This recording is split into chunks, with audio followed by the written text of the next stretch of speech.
Thank you very much. Oh, there it is. Okay. So, yes, I don't need to really introduce myself now. Here we go, a bit about me. So I work for Hastings and I work for a bit of Belfast. And then when I went on my own, I was like, do you know what I really love? I love travel and tourism. I love Northern Ireland. I love what we offer. And I love the idea of, you work hard and you want to go away and you want to travel and tour and all the rest of it. And that's really kind of what my special space is whenever I'm doing consultancy, although I do work with other people. I lecture at Ulster University. It's a really lovely full circle moment. I actually did a postgraduate in digital marketing communications and now I teach on that same course, which is wonderful. And I also run something called the DM sessions, if anybody's heard about that. It's once a month we do a meetup and we learn new digital marketing things. And once a year we do a conference and it's all very stressful. And yes, like I say, I'm a lover of the hospitality and the tourism space as well. So today, this first section is actually going to be 30 minutes, and I've got a little timer on my wrist, which will vibrate to remind me to move because everybody will want that lovely comfort break that we're going to get halfway through. So what we're going to do is set the scene. So we're going to look at what's going on, what the current trends are, think about planning and how you do all the sort of thinking and all that good stuff before you actually do the actioning. Then we're going to take a break, like I say, just a little 15-minute comfort break for tea, coffee, go to the bathroom, all the things you need to do. And then we'll come back and we'll delve into the really deep stuff. We're going to look at this channel by channel. We're going to look at trends. We're going to talk about content marketing, influencer marketing, and all of that as well. I know you probably won't, but do feel free to stick your hand up and ask a question throughout. Otherwise, if you maybe want to ask me afterwards, feel free to do that as well. So, starting off on a positive. Facebook interaction. Oh, hello? Have I done? Okay, here we go. Facebook interactions are down 80%. TikTok brand engagement has halved. By the way, these slides are going to be available for you at the end, don't worry. And Instagram has an average engagement rate of 0.43%. So if you're going, I am doing all this stuff, stop telling me to post content, I'm doing it, it's just not working. We're going to talk about how we can improve that content, but also don't be surprised about that engagement rate because we lurk. We're going to talk about LinkedIn later on as well as a channel, but I can't remember the exact stat, but it's something like 92% of people who have a LinkedIn account don't actually post on it. Again, we lurk. We watch what other people are doing. We use it to nosy. I have a friend, I'm going to name her. Her name is Kate. She's a very busy woman. She's a doctor. I get to see her maybe twice a year. I love her to bits. We've been friends for 25 years. I meet her and I tell her all the stuff that I've been at because I'm like, I haven't seen you in 6 months. And she's like, oh, I know you were here and you did this and this looked lovely. And I'm like, how do you know? And she's like, oh, I don't post on Instagram. I just go on and see what everybody else is doing because I'm too busy. So engagement in general is down. So we need to think about how we can actually get people to pay attention, people to actually engage with our videos. We need to interrupt the scroll. People are scrolling through. We get served hundreds, if not thousands, of posts a day. Depends how long you spend on Instagram and TikTok. Other platforms are available. 67% of TikTok users never post. I think I've maybe about 9 on my posts. I don't think on my own TikTok, I don't think I've posted in about a year. 92% of TikTok interactions are passive views, so we're just straight through, scrolling. We'd rather watch an Instagram story than leave a comment on a reel or post. Again, we're enjoying the content, but we're not engaging. So that doesn't mean that people aren't enjoying the content, like I say. It doesn't mean that we aren't watching the whole video or half the video. It doesn't mean that we're not saving, I'll get to that in a minute, a post for later. It just means we're not leaving a like or comment. So don't feel disheartened, although ideally we would be getting that engagement. And we hesitate to follow new accounts. I delved back into my Facebook account the other day, admittedly by accident, because I was doing something for a client. I went to my own feed. I barely saw any of my friends' stuff because it was just filled with like posts from other stuff that I followed way back when I first got a Facebook account. We're now much more reserved about how, I'm sorry, I'm just standing in front of this, but I'm conscious that you do have other screens to see. We are much more reserved about who we follow, where we give our time to, because that time is precious. So we need to give people reasons to follow our Facebook, our Instagram, our TikTok accounts, whatever our preferred platforms are. Adam Mosseri is the head of Instagram. If you don't already follow him on Instagram, I strongly suggest you do because, and he's at Mosseri, M-O-S-S-E-R-I. He we'll post about any new changes that are happening first. And anybody who came on to Instagram, I think roughly 2 weeks ago, would have been like, what's going on here? Because they took advantage of the fact that they thought that TikTok was going to get shut down, and then they changed loads of stuff and they put loads of effort into it, and then TikTok came back. Engagement still matters, but how we measure has to change, because we don't engage, like I said, in the same way that we used to. In 2024, Instagram announced that they now view sends as a priority metric. Users spend more time in DMs than they do in stories, and they spend more time in stories than they do in feed. So this is a really good video. If you go back to his, Instagram, I can hear some of you are doing it right now.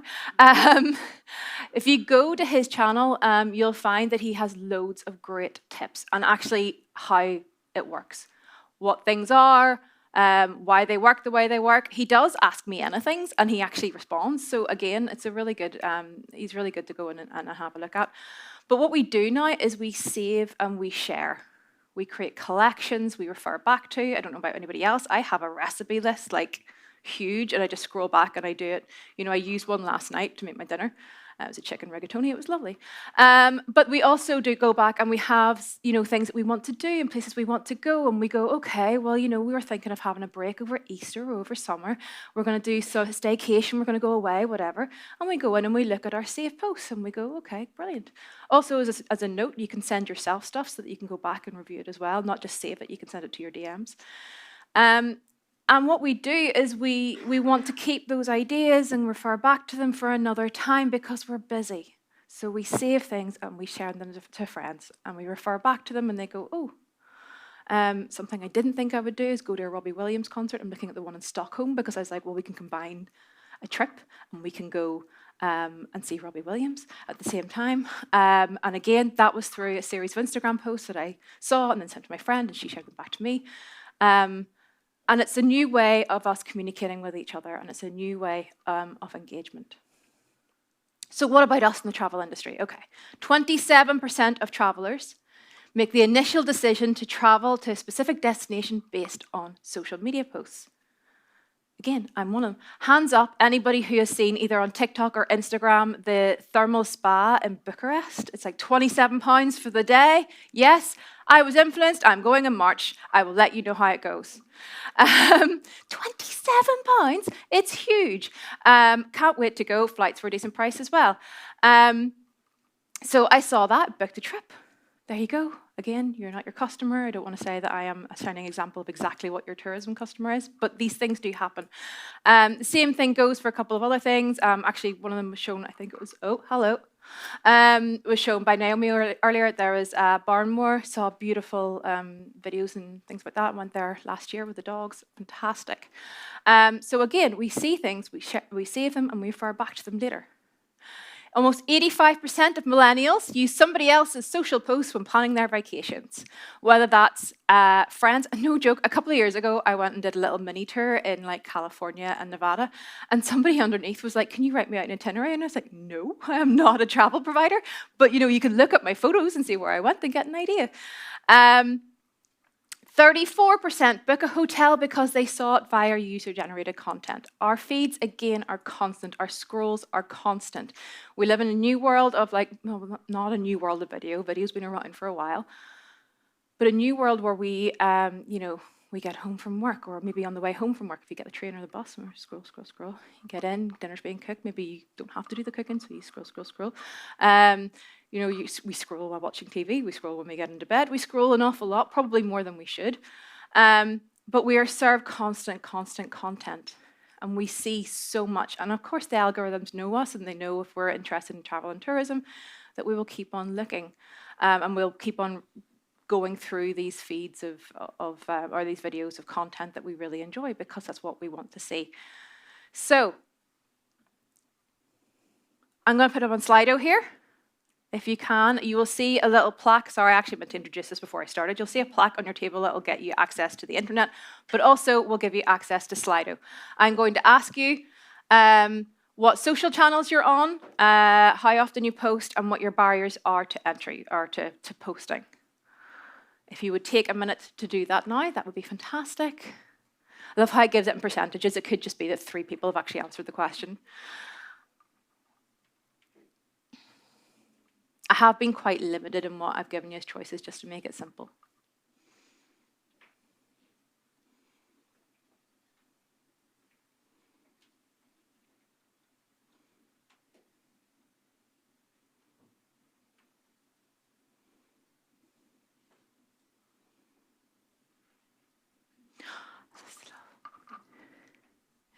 Okay, so what we can see here is that we have, I'm gonna guess that a lot of people have Facebook, Instagram, and LinkedIn, but they kind of don't, maybe they have TikTok, but they don't use a lot of it.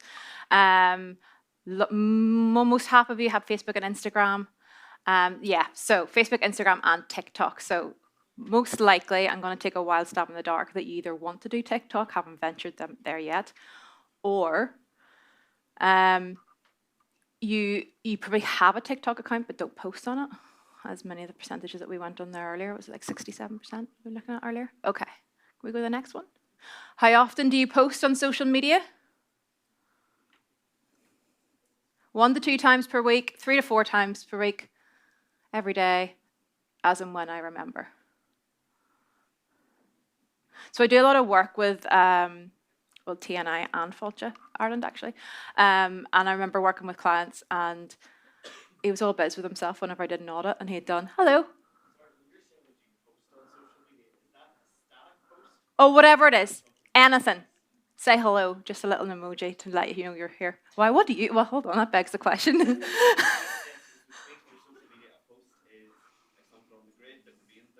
Yeah. Oh, and stories? Oh, okay, yeah. Yeah, it's maybe too late for me to clarify that now, but yeah, what I did mean was an actual post. Sorry, well done, thank you.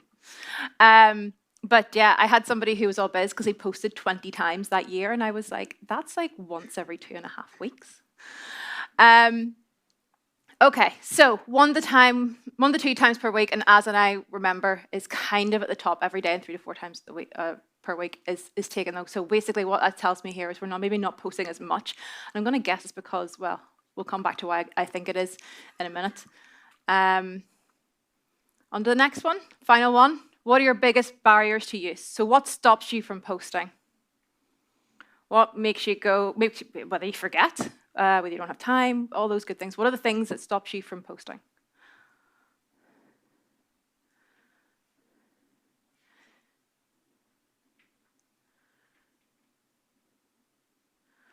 Time's at the center of this. Anybody who says that time is not a resource? Making content authentic, new, lack of time. Lack of inspiration, lack of content, lack of good content to post. Ideas of what to post. Dinner stops you from posting. Can't post at other times of the day, but okay. Editing as well. Okay. Brilliant. Thank you. We move back to the slide deck. And then, oh, sorry, that's me. So that's kind of what I assumed. Time, skills, editing skills maybe, ideas, budget, and hardware. I took a stab in the dark there at hardware as well. We come up against these things because maybe we work in like there'll be people in here, we've got a broad mix of people. There'll be some people who are lucky to work as part of a massive marketing department, and you've got somebody dedicated to content and social and all those good things. I wish I had had that. We have other people here who work by themselves, and they are maybe out there doing the tours, driving people to the tours, and then have to go home, have to remember to take the content during the tours, and then remember to post it afterwards, and all those. So there's a big mixture of people in here. Time is really precious to us, and sometimes it's not always seen as, social media is not always seen as something that we need to spend too much. Oh, sure, it's just a wee post on Instagram. My friend used to say that I do the colouring in, and I was like, I'm not a graphic designer. So finding the time, understanding the importance of this, as we've just been through, we've got 1/3 of people will actually book something because they've seen it on social media. So social is exceptionally important, and we need to acknowledge that and make that time and space for it and upskill where possible. So like you're all here today. There's loads of courses out there. There's lots of video content out there that will show us how to do things. It's making that time to upskill ourselves and to get these ideas. Hopefully the second half of this session will give you the ideas and the drive to actually create that content as well. But today, I did want to do something topical. I was going to do Wicked, sorry. And then I was like, no, do you know, actually what will fit better is Wizard of Oz, because we've got the characters in there. We've got more sort of main characters in there that we can use. So today, with the help of some dodgy AI, we're going to follow the yellow brick road to success on social media. We're not, these get progressively worse, by the way. At first, I was like, I should spend loads of time on this. And I was like, no, do you know what? Let's just see what it pops up. So the digital landscape of tourism has changed over the years. We are now, in a new world of engagement or not engagement, or new ways of measuring engagement, as I've just said. We are all about storytelling. We're all about connection. So we've gone through there who our audiences are, who we need to be aiming towards. And now we need to walk down that yellow brick road of being able to talk to our customers and actually engage with them and hold their attention and drive them to make a booking. So it's not a one-size-fits-all approach. You need to know who's on the other side of that computer whenever they're making that booking, as Julie said. And we need to understand how and where you're going. And how you're going to get there, who you're talking to, not just throw everything at the wall and hope something sticks. Because posting on social media is not a strategy. It's one part of a huge strategy, and you need to have a strategy just around social. So who's coming with us? We have the lion. He shows bravery. You must be bold. You need to try new platforms, experience with things. Try it. If it doesn't work, it doesn't work. If it does, then brilliant. Try something you haven't tried before. Scarecrow is all about strategy. It's all about thinking. Don't just post something for the sake of it. Understand your audience, plan what you're going to post in advance, and actually have that content ready to put out. And then you've got your authenticity coming from your tin man with the heart. So be there for your customer. Tell real stories, user-generated content, and emotional connection. That is key. So travel industry revolves around experiences and customers.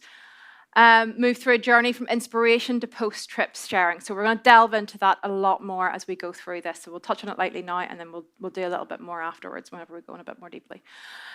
We need to understand this journey. So we need to understand our customer. We need to understand what they want to hear from us, where we can stop them on their customer journey and interrupt their scroll to get their attention.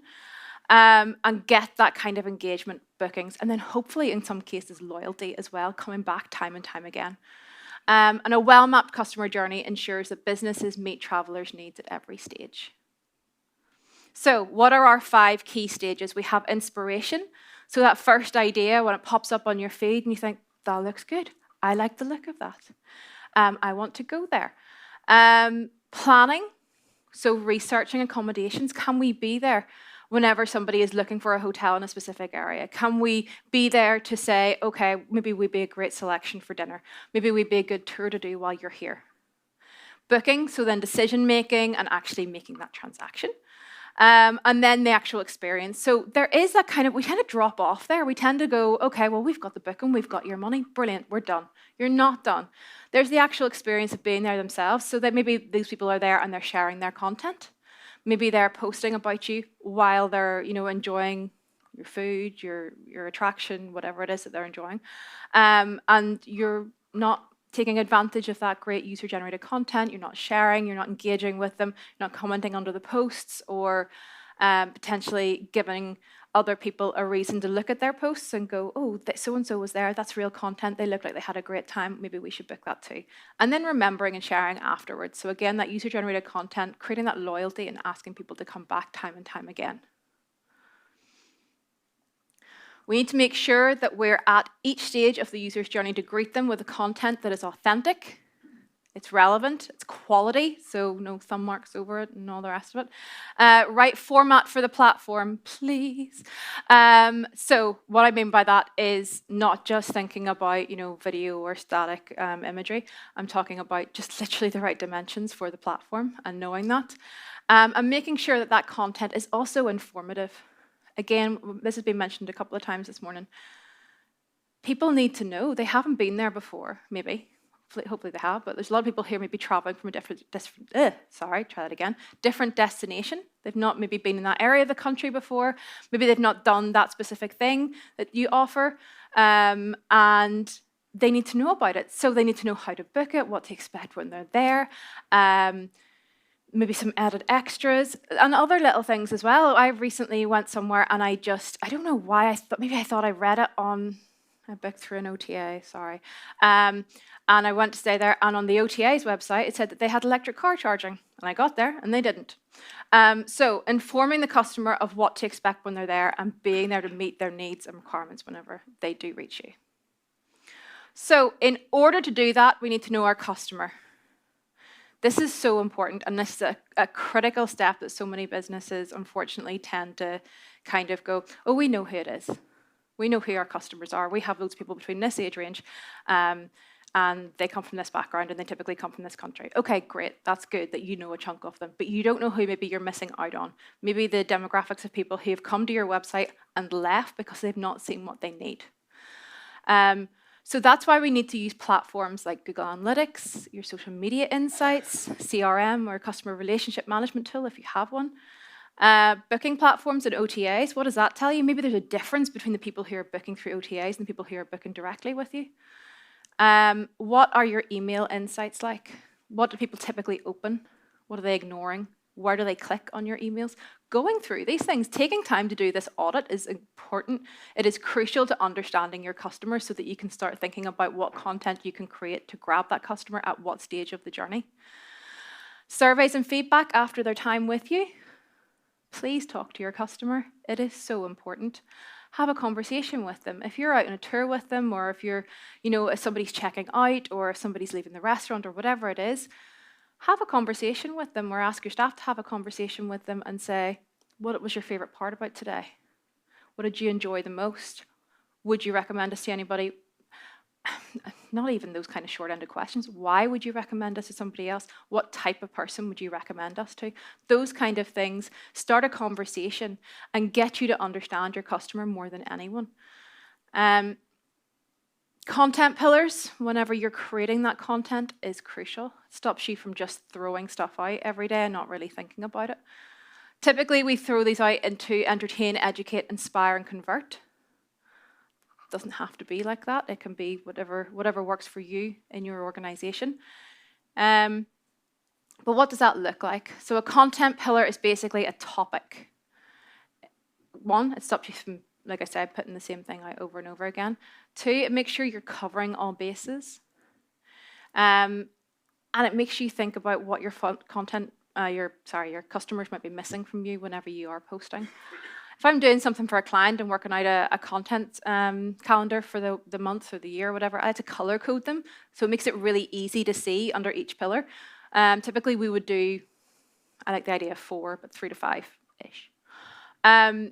Gives you an idea, particularly if you color code them to go, oh, there's loads of blues and purples, but there's no greens this month. We're really missing out on that. I didn't really think about that.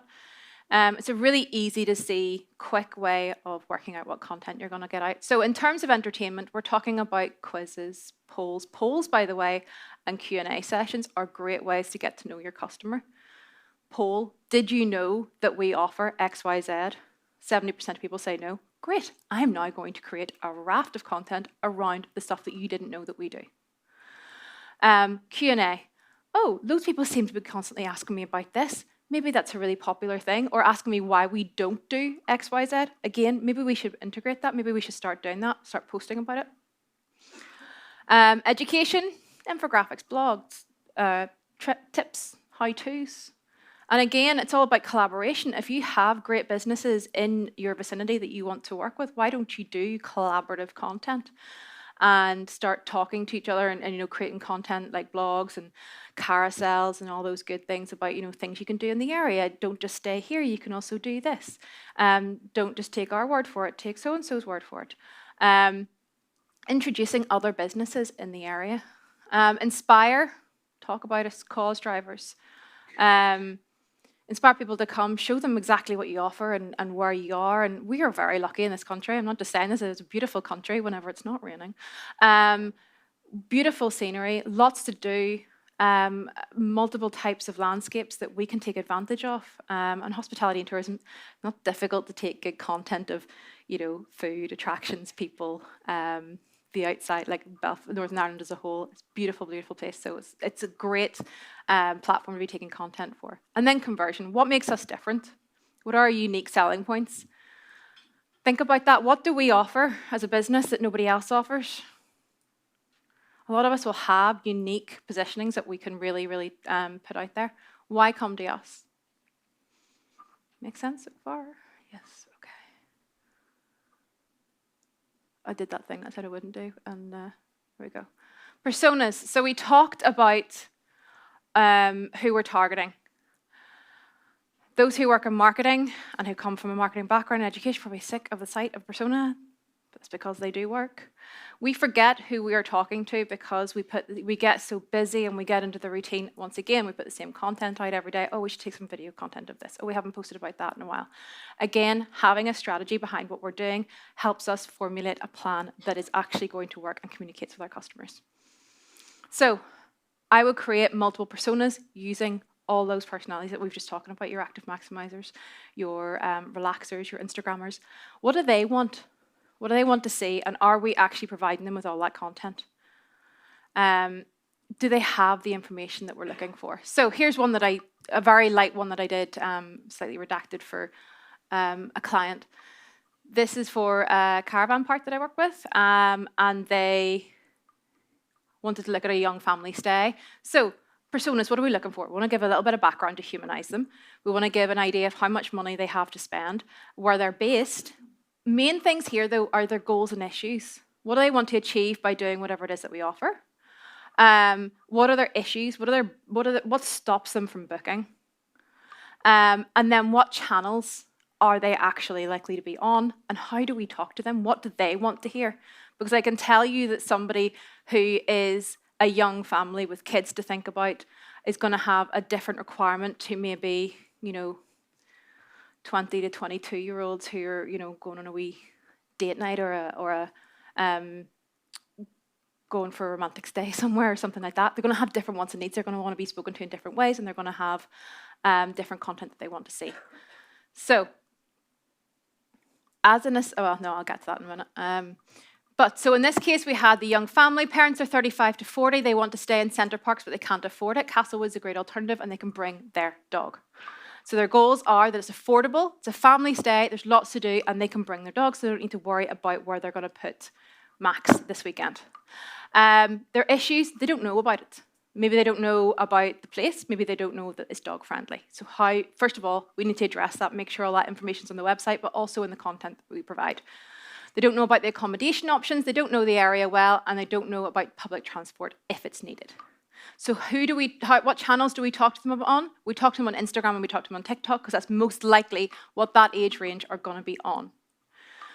What do we talk to them about? Things to do, places to eat, the treetop adventure that they have there, it's a cool little park thing, and accommodation options and the fact that they also offer hot tubs as well. Now, again, that's very different for, say, an older couple or a younger couple or individuals or a group of friends going for a hen do. They're all going to have different things that they want to see and be told about. So it is worth your while breaking down these types of personas and creating, just do them out, even just as an exercise to work with other members of your team to understand who you're talking to, what they might want to hear from you, and where kind of you're missing your gaps and opportunities as well. So, we want to be brave like the lion. We want to take video and short form content. They reign supreme. TikTok, Instagram Reels, YouTube Shorts, if you're in the market. They're key drivers of travel inspiration. These are the platforms that we typically scroll through, and we will see a lot of content that is really curated to our algorithm and our wants and our needs.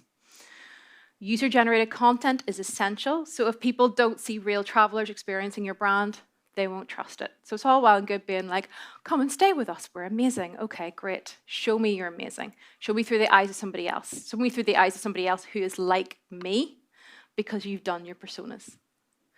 Live streams, real-time engagement, answering questions. Oh my goodness, somebody comments underneath a post. Maybe answer them, ask them, get involved in the conversation. So embrace your video and storytelling. Stand out in a crowded market and engage fearlessly.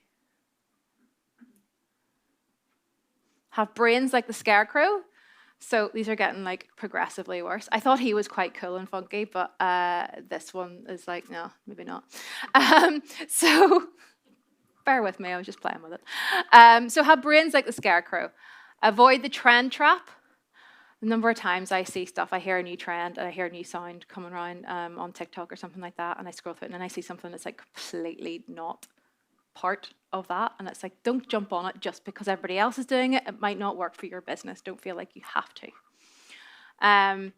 Plan and schedule your content. So we talk about that strategy element as well. So understand your customer, understand who you're talking to, understand what they want to see, then plan your content out, and then don't just throw some social media posts out there and hope for the best, because that is not a strategy. Know your audience. Who's following you? What do they expect? What would they want to see? Use insights to improve your engagement. So what do they want to see? Take your step back, again, go back, look at who you've got following you, look at who, maybe you've got gaps of people who aren't following you that you're quite surprised about. Go onto your website, see who's booking, who's not booking. Again, those demographics. Think about from actual just real time who turns up on the day. What do they have? Who they are, what do they want? Where are we missing the opportunities? And have heart like the Tin Man. So travel is an emotional purchase. It's your time. It's your money. It's your few days of the year that you have to yourself to do what you want, to have that opportunity for a bit of a break. So it is an emotional purchase. Or even if it's just like a weekend stay or something for the evening, it's still, again, it's your time and it's your well-earned money, and you want to be out there and you want to be spending it wisely. So we need to have heart, and we need to trust, or we need to know that where we're going is worth our while. So we need to have the authenticity of working with real people and trust real people. So authenticity will drive engagement. It increases customer loyalty. And I'm repeating myself over and over again until everybody sort of nods and go, okay, yes, we get it. We understand. So lean into your authenticity, find human connection and tell your story. Less selling, more storytelling. So not just, we're offering a sale this weekend. Okay, what do I get if I take up your offer on this sale? What do you do? Who am I meeting? Put faces behind the adverts as well. User-generated content matters because it's real. We scroll through our feeds, we see other people doing things, and we want to do what they're doing because they are us. We need to see ourselves through the eyes of somebody else enjoying a moment. It's also okay to have a brand personality and have thoughts about things, within reason. But we want to have that personality. We want to show who we are, what we stand for, why we're different. We want to see things that are, again, I keep using the word authenticity, but it's so important. It's not the way it used to be. We're not just, seeing a static post on Facebook. We want to engage with people. We want to see real experiences, and we want to make sure that they are a little bit of us. Engage in meaningful conversations, ask and answer questions authentically. And dogs are part of the journey too. Sorry, I think I've actually gone past. Yes, sorry, dogs are part of the journey too. I just spoiled it. Okay, so 36% of UK households have a dog. That's 13.5 million. 25% of that 13.5 million have two. 83% of people say they feel guilty leaving their dog behind when they go on holiday, and 56% will opt to take their pooch away with them if they can. I'm not saying every business here can be dog friendly. You don't have to be. If you can, you should look into it and consider it, because it opens your market up to a wider range of people who maybe then just don't go, oh, well, we have to leave so-and-so behind. Or, we need to get this, somebody to look after them or whatever. Bring them with you. It also makes for great content as well. Again, provided it works for you. The caravan park that I did some work with last year opened up 10 cabins specifically just for dog-friendly staycations. They sold out. They put them online on the Monday, and by the Friday they were sold out. And that was for the next couple of months, like consistent long-term caravan stays for 1 to 2 weeks. Because people were looking, I don't know, anybody else owns a dog. If you don't have somebody who can look after them for you, it's a couple of £100 to get them looked after for that period of time. And that's an additional cost, but also whenever you're on holiday, you want to bring them with you if you can. And as mentioned, so this is Lily and Poppy. These are my two. And once a year we go on a staycation and we make sure that we bring them with us. Not that they do very much. So what we can see here is the average monthly searches on websites, on accommodation, on tours. This is across the whole hospitality and tourism industry. So looking at Wales, Scotland, England, and Northern Ireland, the percentage increase since 2020 to 2024, Wales was a 55% increase in searches online. Scotland was 54% increases. England was a 39% increase, and Northern Ireland was a 17% increase. Maybe we don't love dogs quite as much. But we're looking for places that we can stay, things that we can do with our dogs. Again, it's cheaper and we want them to come along with us. And if, like me, you maybe just prefer them to having children. So, choosing the right path, where to focus. We're going to look after the break at Instagram and TikTok for inspiration and engagement. We're going to look at Facebook for community reviews and ads. We're going to look at YouTube for Pinterest, for research and trip planning. And we're going to look at Google and TripAdvisor for credibility and for bookings. And that is how we're going to do the successful journey of following the Yellow Brick Road to social media success. So we're going to take a break and we'll come back in 15 minutes. Thanks, everyone. Hopefully you got a little break there and did everything you need to do, send those emails and all those things. Okay, so our second half of the session is we're going to look a little bit deeper. We've kind of just skimmed the surface and kind of got ourselves into the mind space for social and the content and thinking about our customers and authenticity and drilling it in that we need personas and content pillars. Okay, so now we're going to get into the nitty-gritty. And what we're going to do here is start thinking about putting ourselves into our customer's shoes. Believe it or not, the average traveler has 400 digital moments on average before making a booking decision, and almost 90% of those are mobile. Yes, 400. Now, you're thinking about the last time you booked something and you're going somewure and you're like, I don't think it was 400. Well, what about before you actually decided where you want to go? Whenever you had all those things coming up on your screen, you're scrolling through, you did some searching on TikTok, you had a little video look on YouTube, you asked your friends, you talked about, put comments on the bloggers or in the DMs, you looked on different hotel websites, you compared. I don't know about you. We're going to Boston at the end of the year. I'm going in October, okay? We booked that in November last year because I had points through like credit card and air miles and all that jazz. I can say this in public. My husband, that's weird. My husband has sent me, I'm not joking, a video every 2 days of different places to eat since I booked it. We're not going until October at the end of this year. He's obsessed with food, and I'm like, we don't have time to eat in all these places. But he'll send me all this, and I'll be like, yes or no, and I'm like, yes, I don't care. I know wherever you show me is going to be good, so just save it. We'll go there. I'll book it a month in advance, whatever. And then he's like, oh, you work with some Americans. What do they think? Have they been there yet? Do they like it? And I'm like, I don't care. So he'll send me videos. I'll look for videos. Things will come up my feed. Again, we'll watch a couple of YouTube videos of 48 hours in Boston or something like that. We're going to do the whole Salem thing. It'll be pretty cool. And you have all these digital moments, whether you realize it or not. And I'm not saying you need to be there and have 400 different things that you can provide to your customer or potential customer. But what I'm saying is be conscious of the fact that they are looking everywhere. They are looking across social. They are looking at blogs. They are looking on video websites like YouTube. They are comparing and contrasting. Sometimes they'll just be, you know, what do you call it? Is it Travel Man? You watch it, Richard Iowati. Sometimes he's on and you're like, oh, that's on, that's relevant to where we're going. So they'll have different moments and different things. And if you can be at those places, brilliant. This is the customer journey. I made this by scratch. I'm all busy myself. I tried to get AI to do it, did not work. So I made this.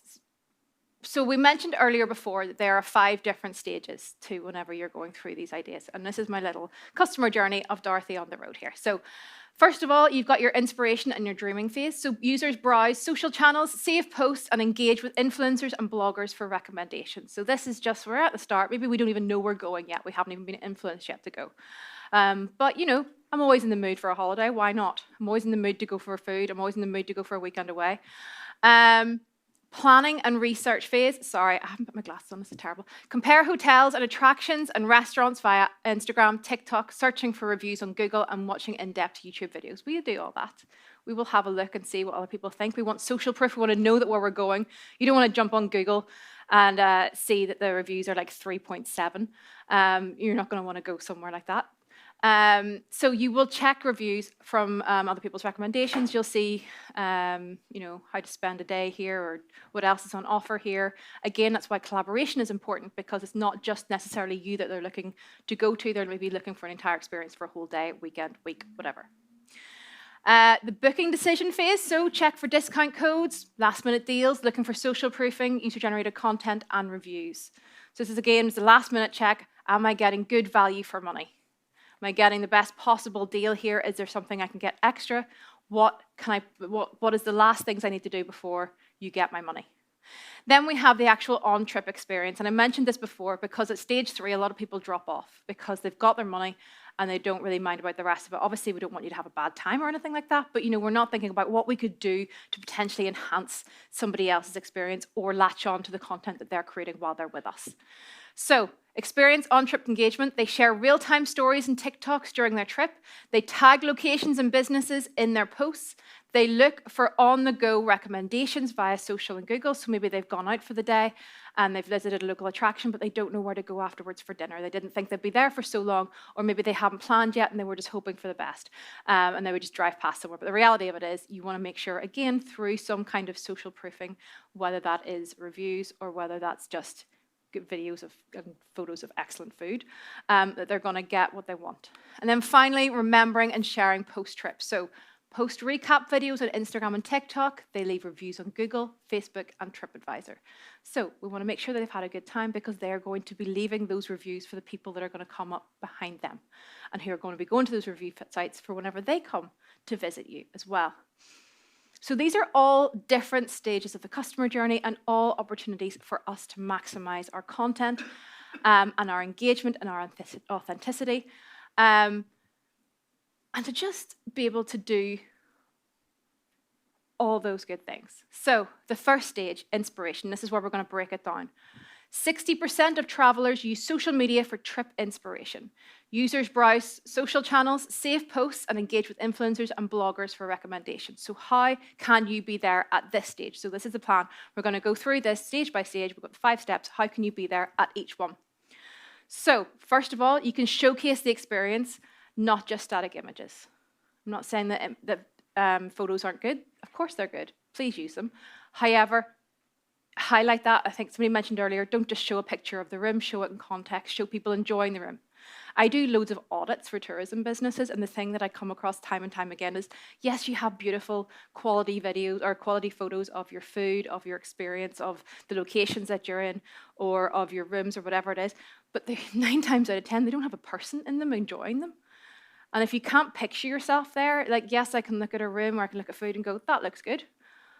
But until I see somebody smiling and enjoying that space or enjoying that food or enjoying that experience, I can't put myself in those shoes. So we need to remember that it's about the experience, and we need to create content around that experience. So if you are doing photos, include people. If you're doing videos, showcase how you can have that experience by having people in those videos. You saw all the ones that Naomi used earlier on, and they are of people doing things, and they are enjoying that experience. So use short form video. So Reels and TikToks grab attention. We have the attention span of a goldfish now. If something doesn't hook us in the first second. It used to be 3 seconds. I think we're down to something like 1.7 seconds now for attention grabbing. How worrying is that? But we need to grab attention straight away. So using shorter pieces of content that convey our message, that don't have meandering stories, show us exactly what you want us to see, show it in context, show people enjoying. Work with influencers and create user-generated content. I'm going to show a little bit more of that in a minute. People are scared about working with influencers. They don't know how to do it. They don't know how to approach them. They don't know whether to pay them, not pay them. Some people stick the arm in. They don't know what to do. So we're going to talk about that in a minute. But again, it's using a person. It's using different types of content. These people, again, are usually really good at creating that content and will give you a bank of content going forward. You don't just have to have somebody enjoy the experience with you and do one-off. You can ask them while they're there, take some content and provide that to you so that you can create a bank. Because remember earlier when we were looking at Slido, the number of people who are struggling with time and ideas, why not get somebody else to do it for you? Make your location discoverable. Hashtags, geotags, trending sounds, whatever you want to use. Make sure that you are discoverable. Make sure whenever people come back to your pages, again, we'll look at it in a minute, that there's actually quality content on those pages. What I mean is, if we go back to your Instagram, if I somehow find you through the scroll and I go to your Instagram page, is there a link taking me back to book? Or a link tree that can take me to other things as well, or similar to Linktree? Or link in bio, whatever you want to use, that will take me to more content about you? Is there curated highlights that have nice covers and they're, obvious what each one is, and those highlights have actually been edited sometimes and looked at in the last 2 years? Again, a number of times I go in there and it says menu and it's like Christmas 2003. Get those fixed, go through them, audit yourself. If I was coming to you for the first time, would I know how to book? Would I have enough information? Same thing goes for Google My Business, your Discover NI profile, Visit Belfast profile, whatever it is that you're working on. Make sure all those places that somebody could end up to find out more information about your webs or about your business actually has all the information that they require. Because if it doesn't, we tend to drop off because we want something easy. So best platforms for inspiration, unsurprisingly, are TikTok, Instagram, a little bit of Pinterest. We do a lot of planning on Pinterest, and also YouTube. Also, guys, see, whenever I'm giving stats and things like that, I will always reference it where you can find more information about it at the bottom, just in case you're like thinking I'm just pulling stuff out of my whatever. Planning and research phase. So phase 2, whenever we're actually going, okay, this is what we want to do, here's how we're going to book it. 86% of travelers say they would book with a brand that provides useful, engaging content during the planning phase, i.e. making it easy to understand what it is that you offer, how to get there, all those good things.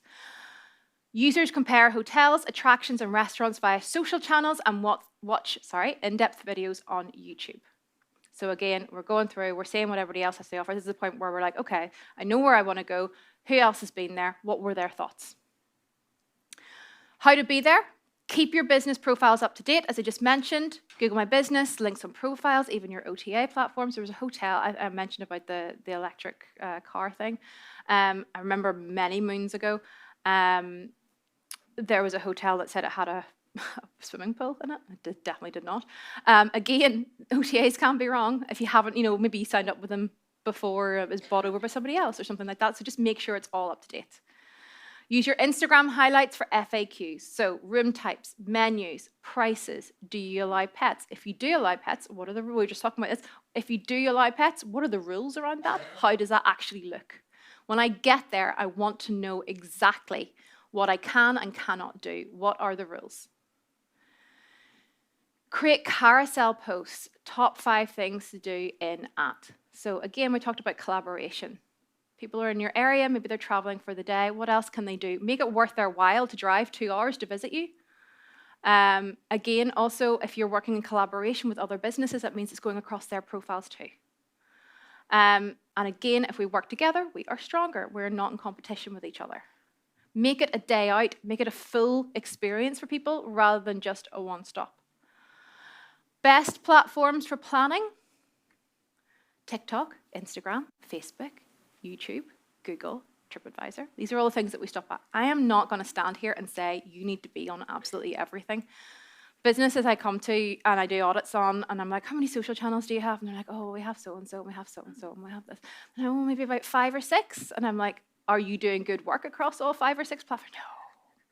Because the reality of it is we don't have the time to create enough content across all these different platforms. And we usually end up just throwing the same content across all of them and hoping for the best.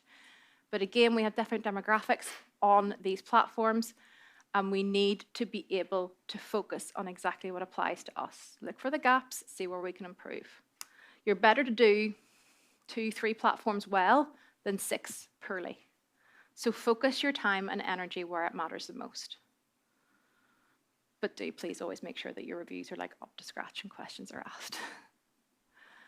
Okay, then we move to the booking or decision phase. So this is where we put our money where our mouth is. 70% of travelers rely on user-generated content before making a booking.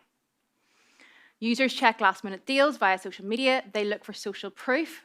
So again, reviews, user-generated content before booking, and use DMs to ask last-minute questions as well. So, you know,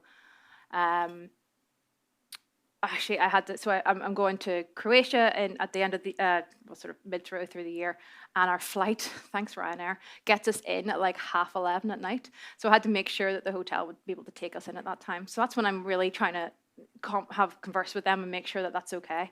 And they were very kind, and they got back to me very quickly, and everything was fine. So that also aided in my decision in booking. So how you can be there. So ensure easy booking through social platforms. So again, make sure there is a link to your website everywhere that there can possibly be one. You might think that you have this, and most of you maybe do, but there'll be somewhere where you're missing and the customer journey is broken. Please make sure that it isn't. And also link in bio and clickable buttons. So that was another thing. I was doing an audit of a business recently, and I was like, okay, they've got it was a heritage site. And they do these beautiful tours, and I went into their highlights, and all their tours said book now, and there was no button to book now. It was just a story that said book now, and I'm like, so make sure that you have those clickable buttons. So that was obviously written in the audit. Please update your highlights, make sure they actually link somewhere. Post last-minute offers on Instagram stories and Facebook. You don't want to do the hard sell. I said earlier, storytelling rather than selling. But if you do have last-minute offers, maybe you've got spaces to fill or something like that, stories that last for 24 hours are a great way to demonstrate that and then get that off your feed without looking like a hard sell. Offer instant support via Messenger and WhatsApp. Now, in this case, you might need to have some kind of automation here because, again, there's going to be a lot of businesses here that are just by themselves and they're trying to do everything at once, and you know, we might get back to people within 3 days. I asked my students, post-grad students by the way, so they're in their sort of early mid-20s, couple in the 30s. Anyway, I asked them how quickly they would expect a one-man business to get back to them. They all said within 24 hours, and I was like, okay, because the expectation is there, instantaneous answers is what they want. We are, you know, we have the younger generation, but, you know, we all get older, and they will, you know, if they're not yet your demographic, they will be at some point. And we are raised in this age of digital, and we have certain expectations. We want quick turnarounds. We want answers. We don't want to just be fobbed off. We want detail.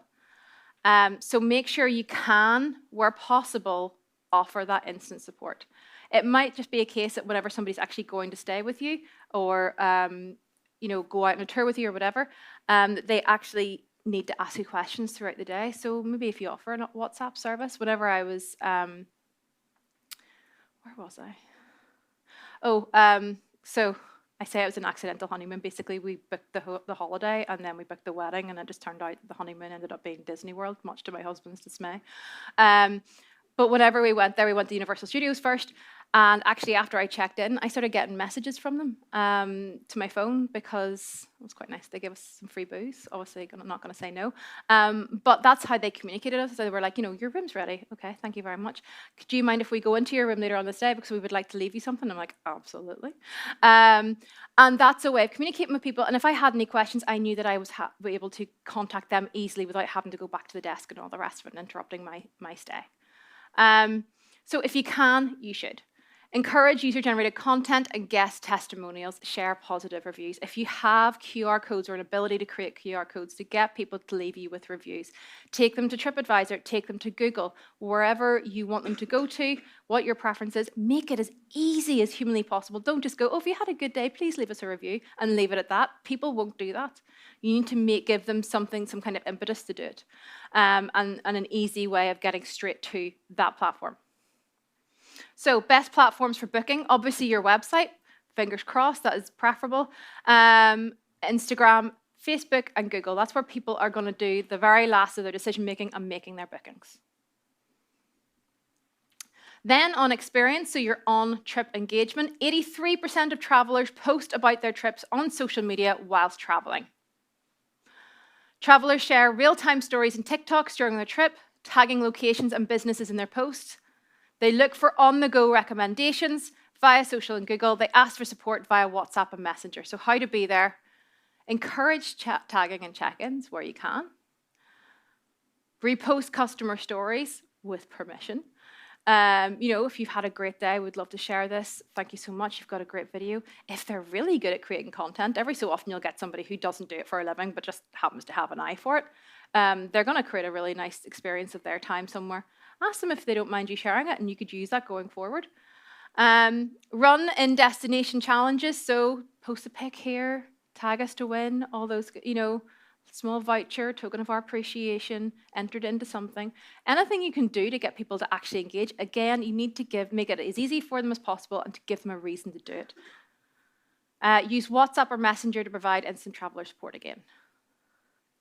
Best platforms for on-trip engagement, TikTok, Instagram, Facebook, and WhatsApp. Again, I'm going to keep listing these as we go through. We're on the final one in a second for this section. But do what you can do well. You don't have to be on everything. Don't feel under the social pressure. Everybody else is doing this. Get what you need to do right first, and then branch out to other channels.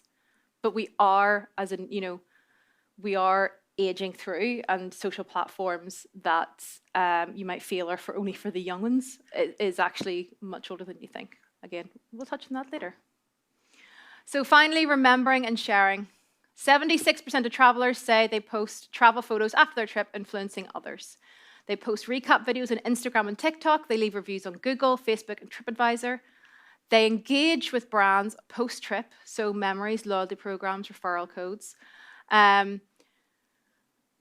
And people, obviously you're going to share, had this great time. You'll share while you're there, but maybe at the end, whenever you come home, you'll put some, I did it, I'm sad. I put a wee video reel together of my time at Disney. And I know a lot of other people who will do that just to kind of just highlight their entire trip into one kind of cohesive video clip for our viewing pleasure. But you need to find a way of getting them back into your cycle. So it's not a case of them, oh, well, I've been here once, drop off. Email's really important for keeping people engaged. But again, it's giving them the impetus and the reason to come back. Maybe they've got a discount code, or maybe you have in your system that they came to stay with you because it's their anniversary. Maybe you make note of that if you have the systems to do so, to send them a reminder and say, we love that you celebrated with us. We would love to welcome you back this time next year for XYZ. It's the personalized human touches that make the difference. So how do you talk to your customers for post-trip sharing? Again, you've got TikTok, you've got Instagram, you've got Facebook, Google, and TripAdvisor. Posting every day is not a social media strategy. So I mentioned this before on our first half of our session. We tend to just post things out. We don't think about who we're talking to. We don't think about, have we reached all the bases? Have we given that information before? Have we got gaps in our information? Making sure that we are putting content out there, absolutely. Doing it for the sake of doing it, please don't. Think about what you're putting out there. Make sure you're answering questions and that it's quality content. You're better off putting out 2 excellent posts a week than putting out 5 to 6 mediocre ones every week, because people will judge the quality of your service, the quality of what they can expect on what you're putting out, because what you show them, oh, every day is not spelled correctly. My apologies. get that off screen quickly. There we go. So by doing those 5 steps, we are now on this journey. So posting every day is not a social media strategy, but creating content for these touch points is. So we know our customer, we've done our audit, we've looked at our Google, we've looked at our CRM systems, we've looked at our social media insights. We know who our customer is. We've then created our content pillars and our user personas. And then we have worked out what we need to post for every stage of that customer journey in order to meet our customers at those points and be there for them and answer their questions. Okay, so moving into the individual channels, we're going to go through Facebook and LinkedIn. We're going to then look at Instagram and TikTok, and we're going to look at the news, and we're going to look at what we can do on those channels. Again, this will be available to you. And can I just also say, again, I will be around after lunch for anybody who's got any questions, or if you prefer not to, you can fire me a message on LinkedIn or whatever. So what's Facebook at the moment? Not a lot, other than breaking our hearts a little bit. Has anybody lost access to their accounts for any reason recently? I did a couple. Yeah, it's horrible, isn't it? I'm very lucky because I know people who work obviously even closer with Facebook, and they actually had a contact, and that was the only way I was able to get back in. I got locked out of my own account because they're transferred a little while ago over to their authentication, their 2-factor authentication. Make sure you have that on, by the way, for security purposes, but also it actually helps you rank, believe it or not. But they transferred that over from a text message to WhatsApp, and all hell broke loose. So other than like destroying us a little bit, Facebook is testing local and explorer tabs aimed at making it easier for users to find content that matter to them. So you might have seen, you know, on Instagram you have explore tabs and things like that. So Facebook are starting to test those things. An updated video tab has been introduced to bring together reels, longer videos and live content. And now WhatsApp will let you share your status on Instagram and Facebook. So you can go into your status and you can just share it on Facebook and Instagram. I don't really know why you would do that, but there you go. Facebook doesn't have a lot going on at the moment. It's a slow news day for Facebook. Hello. Okay, so Facebook and the customer journey. So how do we align our content on Facebook with our customers' needs? Travelers use Facebook to browse pages and groups for recommendations. They use it to engage with tourism videos and destination guides. Obviously, you can do something on Facebook that you can't do on other platforms, which is click on links. Not that Facebook like you to do that, but it is a way of linking your website or whatever it is that you want to link to on a social media platform. So that's what Facebook is still very good for. It's still very conversational. They follow hotels, tour operators, and attractions for inspiration. They check Facebook reviews as well, obviously, before booking, and they look for limited time offers and promotions. Again, it's a good platform for putting up limited time offers because you can, of course, link. Well, the problem is then somebody comes back to you like 2 weeks later and goes, "Is this still on?" That's the only issue I would have there. So that's what travelers use Facebook. I will say that Facebook is one of the platforms that has very much been a victim of a decline in engagement. Whenever social media platforms put out their stats and say, oh, we've had, I don't know, 1 million monthly, you know, we've got 1 million, that's more than that, 4 billion engaged users every month. That is just simply by opening the app. It doesn't mean that you've done anything. It doesn't mean that you've posted. It doesn't mean that you've scrolled. You might have opened the app by accident. You might have opened it because you're doing something for work. It's literally opening of the app is what they're counting. Younger demographics, i.e. anybody below the age of 40, typically will go to TikTok or Instagram first before they go to Facebook. Facebook is seeing a steady decline in, it sounds like I hate Facebook. I still think it's a good platform. Please still post on it. It's still very relevant. However, it's not the visual storytelling platform that Instagram and TikTok are. So it is starting to show a little bit of a decline in terms of engagement.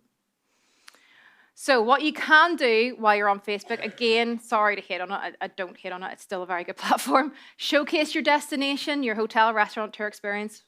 Give real-time walkthroughs. Do a walkthrough of where, you know, what they can expect if they're on the tour. Do a walkthrough of the hotel, show what the rooms look like, show, you know, if you are here for whatever experience, this is what it would look like. Q&A sessions, behind the scenes content. This is what we've got up to today, etc., etc.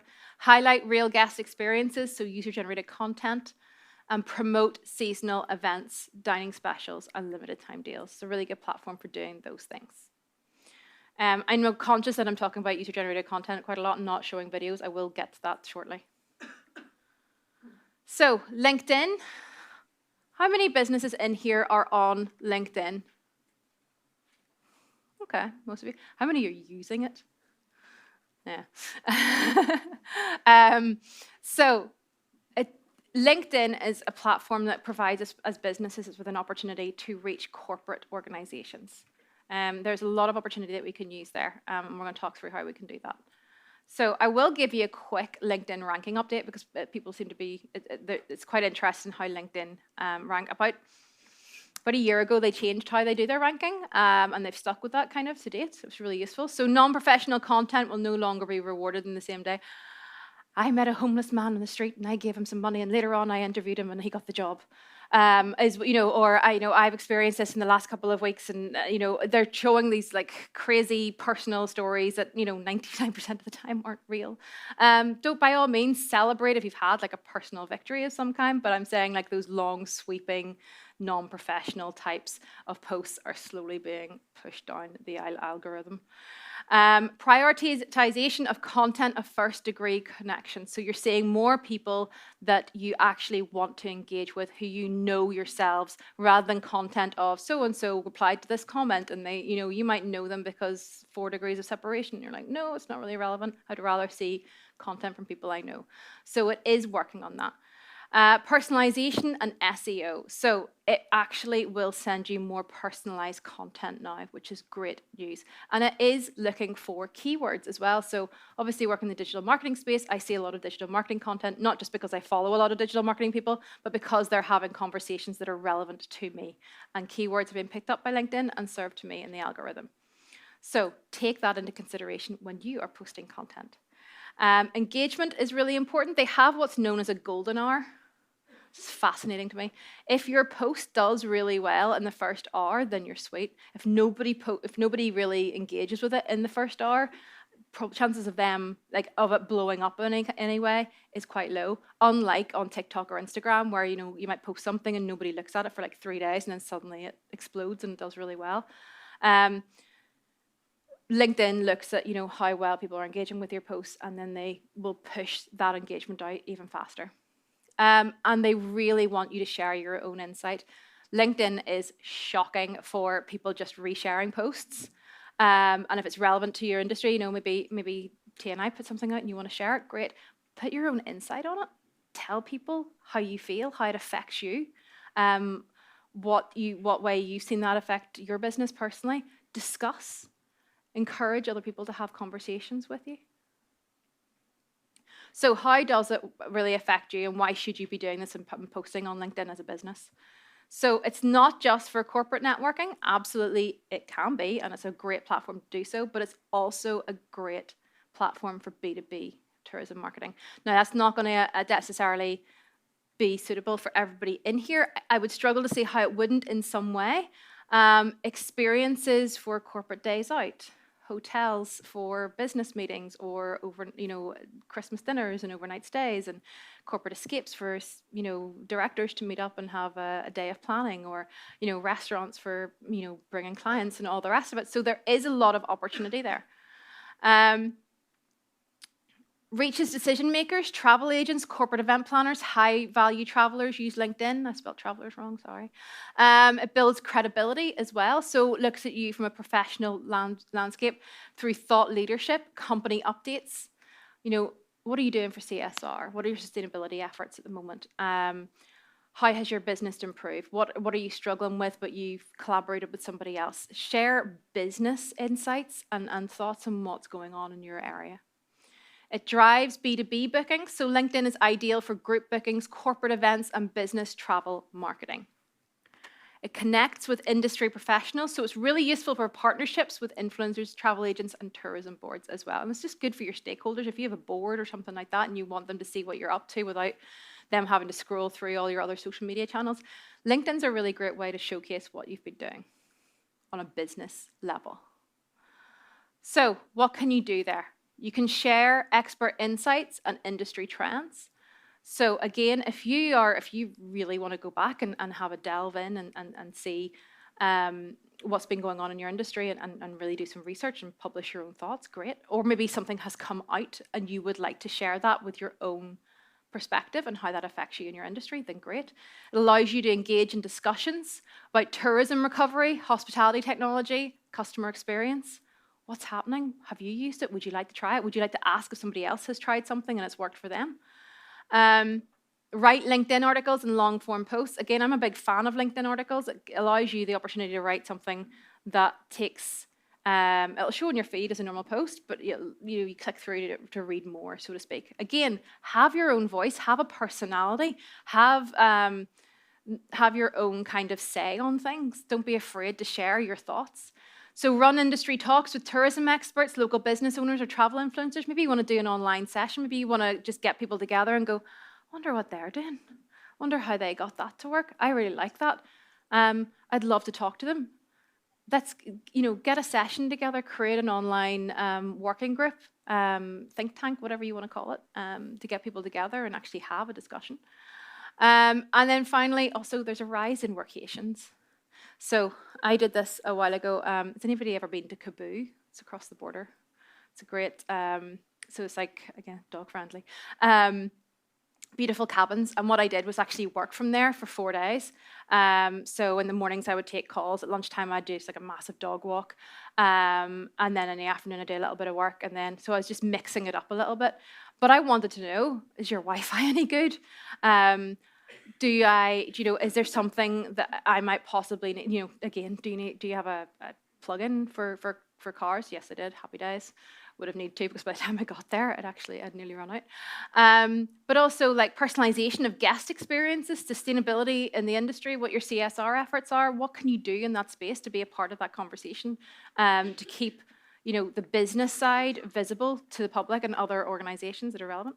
Oh, no, turn that on. So here's actually a client that I worked with a wee while ago called Air Aran Islands. And they offer flights. They do like tours, but they also do much needed, because they have planes, they're able to offer emergency support for healthcare situations. And they actually were talking about their air ambulance mission. Now, if you went to their website, you wouldn't know that they do this. However, they were talking about it on LinkedIn. They only have like maybe 6-7 posts on all of LinkedIn because they only just started the account. But they had 237 engagements, 9 reposts, 3 comments. They started a conversation because people didn't know that they offered this and they didn't know what they were at. They didn't have an idea of the personality and their giving sense back to their community, but they did after this post. So what you can also do is target business travelers and event planners, join and engage in LinkedIn groups, attract top talent in hospitality and tourism. That's something that's obviously really important at the moment as well. Attracting that talent, showcase what you have to offer, what you care about, again, your personality, what you do. If you offer corporate packages, does your hotel have retreat options?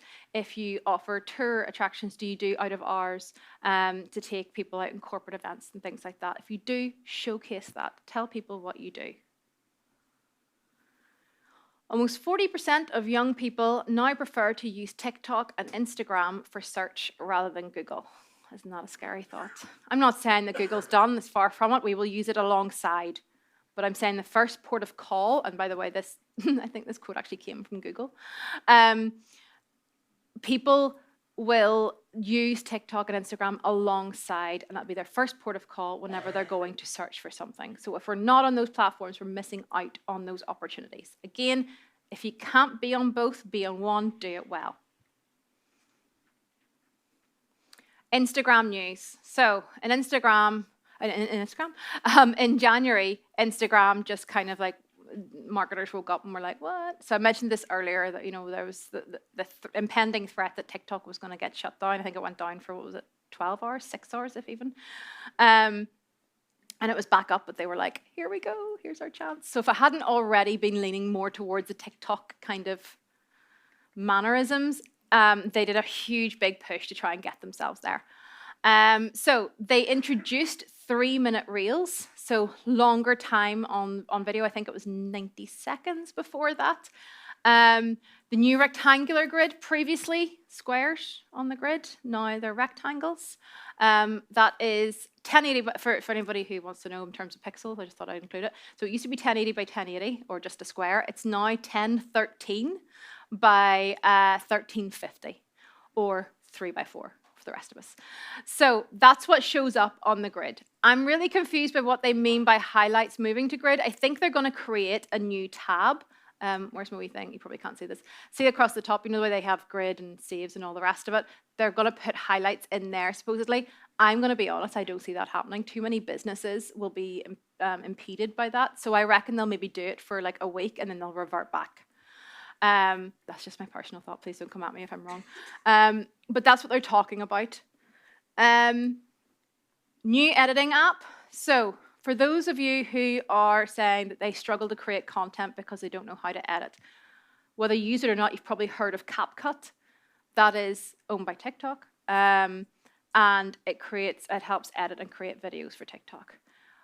IG or Instagram Reels is an app of its own. It's going to be launching in the next couple of months, and that will help you edit your Reels. So if you're worried about how to do that and how to edit your videos, those are the platforms that I'd recommend because they do them specifically for those apps. And they're quite simple.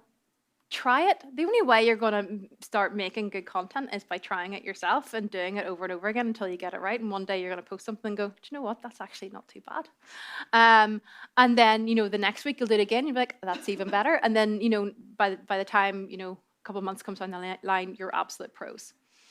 You'll also have the ability to reorder your grid. So if you've posted something and it's kind of a bit further on your grid than you want, I know you can pin things to the top, obviously, but this can either move stuff down or move it up. Basically put the order of your grid whatever way you want. Again, that hasn't happened yet. That's coming in the next couple of months.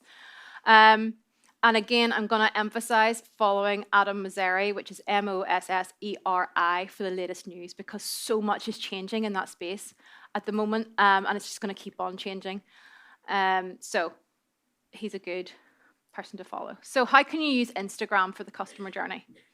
You need to align with content with customer needs. So how travelers use Instagram. So they browse Instagram Reels and Stories for travel inspiration. So they're being served content. A lot of us will see more on Instagram than on TikTok. Obviously, we're gonna get to that. But on Instagram, obviously, you're going to see a lot more of things that you follow. But there's an Explore tab. There's suggested posts. And you're going to keep on seeing things that maybe pages you can't remember that you're following. But again, the more you engage with something, the more you're going to see that kind of feed or that kind of content on your feed. So people will browse Instagram Reels and Stories for travel inspiration. They save posts and Reels for future trip ideas or recipes or whatever it is that you're into. Plant care. They follow influencers and travel bloggers to discover recommendations. So you maybe see people who are, you'll see the same people coming up. I see Holly the Destroyer all the time. And also the food one, Matt. I've now forgotten his name because I just know him. So it's Matt. He does like food reviews. He does brilliant stuff. And I will follow them and go back to see what they've been at recently and go, okay, well, do you know what? I haven't tried anywhere new for a while. What's happening in this space? They compare hotels, restaurants, and tours via Instagram profiles. So again, whenever you're wanting to see, does that look any good? Or are you going on a trip in like 8 months' time? I'm going to send my other half some food recommendations.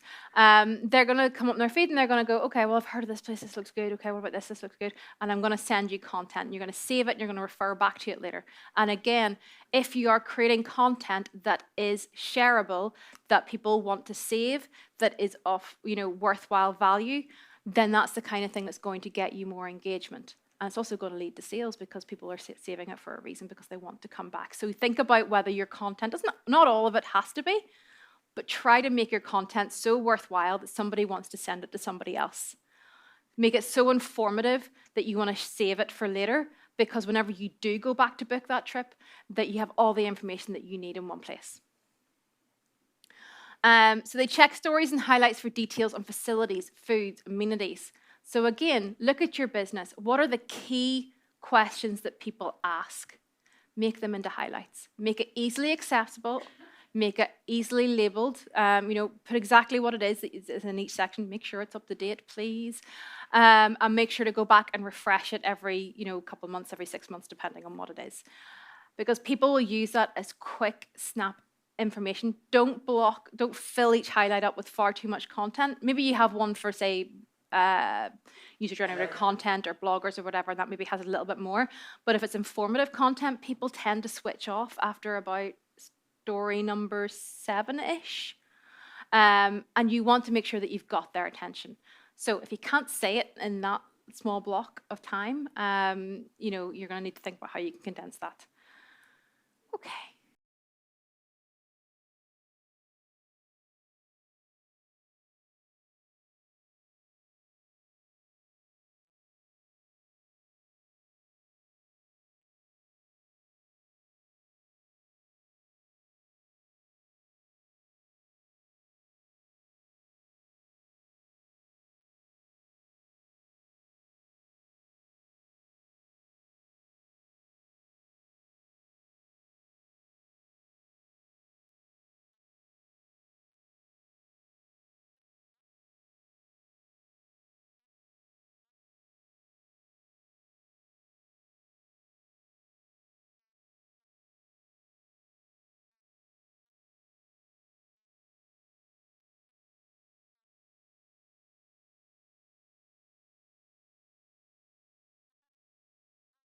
It's really difficult, like I say, to stop that scroll. We are flash, flash, flash, flash, until something grabs our attention. This grabs our attention because we recognize it.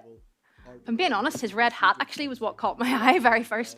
But it was two people talking to each other, having an authentic conversation about different things that they enjoy, what your recommendations are. And again, it's two different people who are not, maybe don't own the page, but they're having a conversation on that page. And again, that feels authentic. It feels real. They, if that's the kind of, if these are the age ranges of people that you're looking to grab, you want to think about that. Are they being shown on your feed? Are you hitting the right target market? So this is a great video that just came up in my Explore whenever I was doing research for this.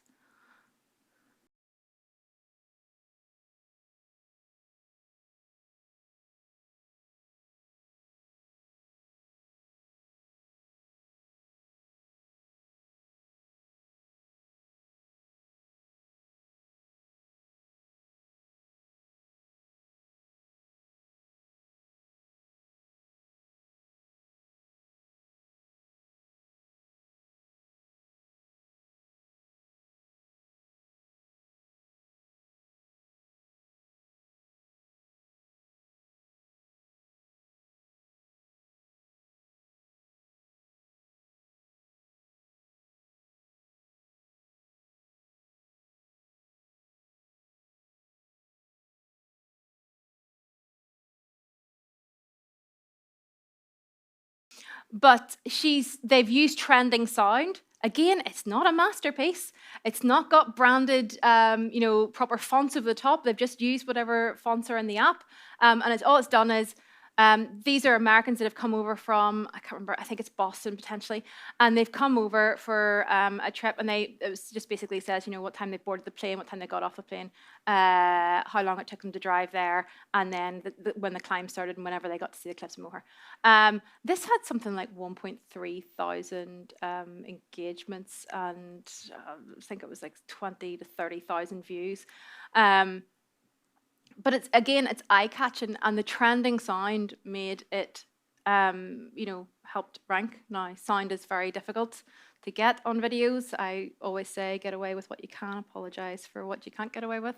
But again, you're interrupting the scroll. It's human, authentic content. It's reaching that demographic. They're clearly looking to get tours with people from America. And it's not user-generated content, but it's featuring their visitors, their users, and it allows them to put themselves in the shoes of, in the mind of the people that are coming to visit them. So Instagram, still, what you should be doing there, post high quality visuals in case showcasing unique experiences, not just properties.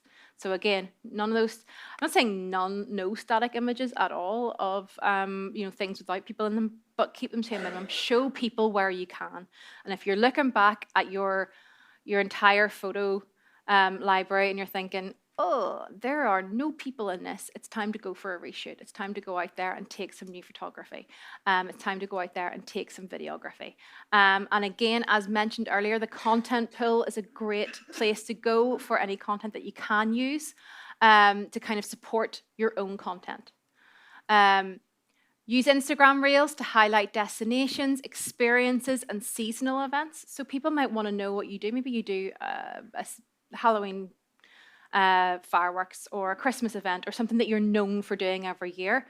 Create a highlight around that as well and let people know what to expect at a certain time of year. And, if they're like, oh, I heard about them, they do this at Christmas time, and then, not have to scroll back nearly a full year to get information on that. If that's something you're really known for, then create an easy to access place to go and get that information. Leverage influencer partnerships, user-generated content. Make your location discoverable by using hashtags, geotags, and trending sounds. Make sure that your location actually is accessible via Instagram, that people can tag themselves, can check in, so to speak, to be at your location, so that whenever somebody else sees their content and wants to know where they're at, they can go, oh, there it is. I can go visit that page. I want to go there. Keep your profile updated. Use story highlights for key info. Make booking easy. Use direct booking link and bio or swipe up links. Run the in-destination challenges. Repost user-generated content and thank guests for sharing. So make it easy to find you. Make it easy to see what you offer. Keyword here being easy. Nobody wants to work to try and get on holiday. They want to or go something or do something. They want to make it as seamless as possible. So direct booking links where you can, information, short, sharp bursts of information, and use real people where you can, and user-generated content where you can.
Okay, so this content's a little bit more polished. This is Rosanna Purcell. Some of you probably have heard of her, or seen her content. I think she was Miss Ireland at some point or something. She definitely worked in modeling, and then she kind of now creates travel content and dog content and just lifestyle content. So we've talked loads about user-generated content. In this case, on the right-hand side, that's just her creating content. For the crack, like this is just what she does. She needs to create content so people watch it, so she gets paid. On the left-hand side, you can see that she created a small piece of content for winning a break. So that's two separate pieces of content that she's worked on. Again, sorry, I don't actually know this person, so it's not a push on her, but I'm just saying there are content creators and influencers out there that can create really good quality content. She has created like an itinerary, like how to do something in a day. But she also creates a lot of content around her stays, places that she goes to eat, tours that she takes, things like that. But she's really good at creating like top 10s. And again, this top 10, creating an itinerary for other people, giving that inspiration. So it's not just one place they're visiting, it's a whole pile of them, is a great way to work with an influencer and content creator. So working with local businesses that you want to maybe some of you want to get in together and create this kind of like, we're doing this person is coming, she's coming this day, we would love to work on something with you. Again, a collaborative effort. or working with her directly and creating competitions off the back, additional pieces of content, asking her, or sorry, I keep saying her, but whoever you invite down to create multiple pieces of content for you that you can use going forward that maybe they don't use in their own feed. They might create their own content for their feed, but they might also provide you with some content that you can take away and use throughout the rest of the year. So it's all well and good doing this, but how do you actually get in this conversation? So one thing I would say more than anything is please work with relevant content creators.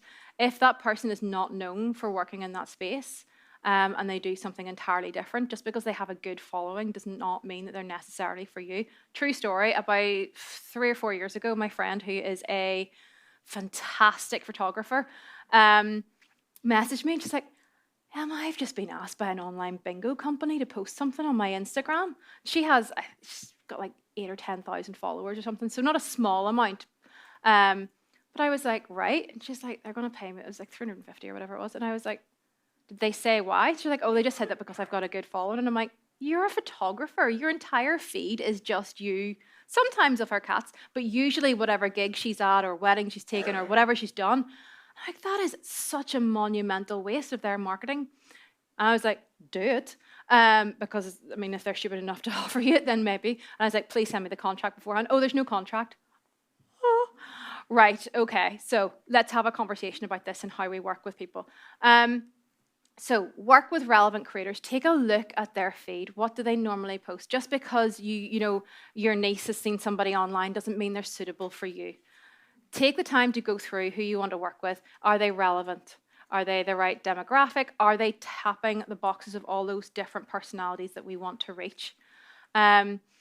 Check their engagement is real. It's not happening so much as it used to, but sometimes you would see something and it's like, usually their posts are getting like, 10 likes and a couple of 100 views, and then every so often they'll do one that's like clearly an ad, and suddenly their engagement's like, woo, and it's like, well, you clearly put some money behind that so that so that you can use it as a showcase later on.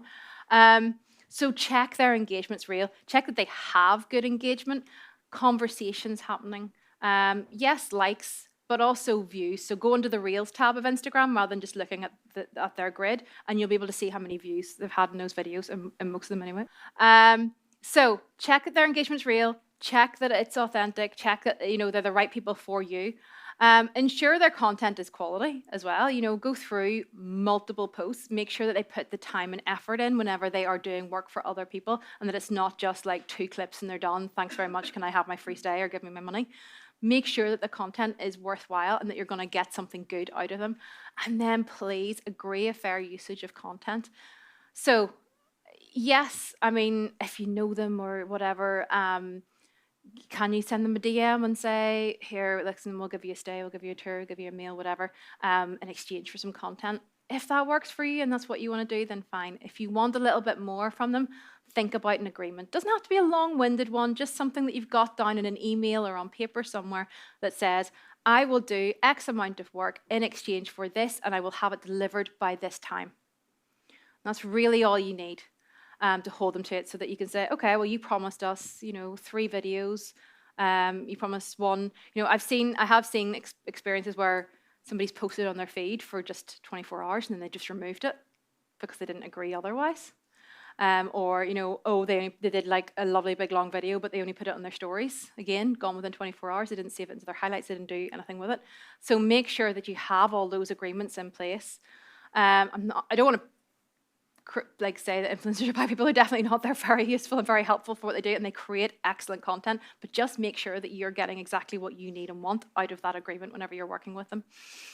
And again, you've got those people who are influencers or just content creators who are just really good at taking content. If you know somebody who creates good video, takes good photographs, get on board with them, work together, create content that you can use for the rest of the year. If you have just 1 day or 2 days that you can maybe get some content on, do some costume changes, change the rooms around a little bit, throw out some different dishes, whatever you need to do, but get that content together and then use it throughout the next few months. We'll also say this, and this is just a personal bugbear, if you're going to use influencers, please don't just have them all down at 1 month and then nothing for the rest of the year. Think about how you can space them out and use them throughout the year so that people can see again, the different personalities that we were talking about, but also the different times of year and what you offer, new experiences as well, and getting that nice extended peaks of reach throughout the year rather than just one big bundle of activity. So, finally, moving on to TikTok. TikTok matters for tourism. TikTok has had this huge impact on tourism, and it's huge. It's come into our space and it's just exploded over the last couple of years, and it's changed how all social media platforms act and how we actually engage with and how we absorb content. Now, again, our attention spans have gone down. We expect content to look a certain way. The types of content that we used to see have changed dramatically over the last even 18, 12 months. You know, we see POV videos or, you know, quick snippets of, you know, we expect to see like a video will be on screen for like 1 second, then it'll be another scene, and then another scene, another scene, and they're only like a second long. What we see now in front of us is different, and even if we're not on that platform, we will see it and the types of content in other platforms as well. Or even in some people's cases, what will happen is like my other half only kind of got onto TikTok in like the last sort of 6 months, and he sends me stuff, and I'm like, I got it like 3 weeks prior, but he'll send it to me from Instagram, and I'm like, oh, that's sweet. So it has changed the face of, and even if you're not on TikTok, you plan to be in the future, you know, your other platforms you'll need to consider how other people could, take in content. So TikTok has revolutionized, travel discovery. Users now turn to short-term video for tips, ideas, recommendations, and itineraries. So at the moment, I'm doing loads of 48 hours in Bucharest. So what else can I do? I've been influenced by this beautiful spa I'm going to for one day. I've been told if I do it straight from the airport, it's only like £2 taxi. And then I can go on into the city. I'll do it that way. What do I do for the other 2 days that I'm there? So at the moment, I'm searching for bars, restaurants, things to do, how I'm going to spend my 48 hours in that space of time. And because of the way we use TikTok, now you can do, obviously there's multiple tabs in how you use it. Most people don't use it under following, as in the people that you actively follow. We do it under For You because we'll see following and then other things that TikTok thinks we'll like, and it's usually pretty spot on, which is creepy, but we don't think about it. So we'll search on there, and then we will naturally have those, you know, those itineraries and ideas come up for us. We have high engagement with travel content, hashtags like travel talk, visit Belfast, visit Northern Ireland, visit whatever, or embrace a giant spirit, attracts millions of views every day, and younger demographics rely on TikTok more than Google for travel inspiration. So, some fun facts for you, because you're all like, I'm too old for TikTok. You're not. Over 35% of users of TikTok are 30 and above, and of that, just under half of those are 40 and above. So it's like, I think it's like 60-40 kind of split between 30-year-olds and 40-year-olds, because we get older. That's a horrible thing about life, but we do get older. And people that you know, whenever TikTok first came out, who might have been 16 are now 20, 22, and who were in their 20s are now, you know, starting to think about getting married, or whoever were 25 maybe now have kids. And these are people who are going to be using these platforms going forward. So don't for a second think that your audience is not on that platform. Again, I would stress, please do what you can do well and then start thinking about other platforms. If it's not for you yet, don't feel forced to go in there, but just know that there is an audience who is willing to watch your content or content about you on that platform. So, hold on.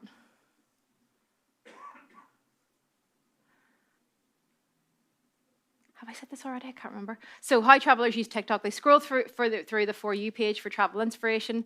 They save TikToks of destinations. Again, it's all about the savings and going in and having you know, separate tabs, your collections within that, so you can save your content and then you can put it into individual collections.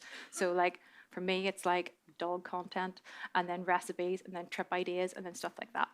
And they engage with influencers, travel bloggers, and brand content to discover new places. So where's that person been recently? What is it? 2 hand luggages, or just hand luggage only is one that always comes up on my feed. He always goes to absolutely ridiculously nice places that I could never afford, but I love watching his content regardless. And And then we have, they look at first-hand experiences shared by creators and other travelers of their time at those destinations. They comment on videos and ask questions to get real-time feedback. They use TikTok search instead of Google. They follow TikTok recommendations for hidden gems and off-the-beaten-path locations. That is something that is huge right now, which is finding things that other people don't know about. So we can brag to other people that we did something that they don't know about. So hidden gems. While you're, make those recommendations while somebody's staying with you or visiting you or in your area. What do people typically not know about, but all the locals go to? That's kind of whatever, what we look for whenever we go on holiday anyway, is like, where are all the locals eating? What are they all doing at this time? So people want to know about like little hidden gems. They post recaps of their trips. Oh, hello. And highlights, day-to-day breakdowns, and they engage in discussions about their experiences in comments and duets with other people. So, somebody might be posting something and then they'll do a duet with them and say, oh, we were just here and this is our experience. So what should we be creating? We should be creating short form videos under 30 seconds or more if you have something really good to say. Don't feel like you have to do under 30 seconds. If you've got a good story time, if you've got here's some things you need to know about and some more detail, do feel free to do that, but people do have short attention, so don't make all your videos that length. Keep it punchy, engaging, visually immersive. Again, walk through things. We saw those two videos there. We had one of two people just talking close up, nice background of somewhere that they were talking about, and he said, actually, the bar that I prefer the most is the one behind us. They were engaging in their conversation. It was short and snappy. Best bar, best restaurant, best place to do this, best place to do that. The other one of the tour is just a walkthrough of a series of this person's day and how they got off the plane and how they got in the car, and then they did the walk, and then they saw an absolutely spectacular view, and that could be you because you've walked in the eyes of that person.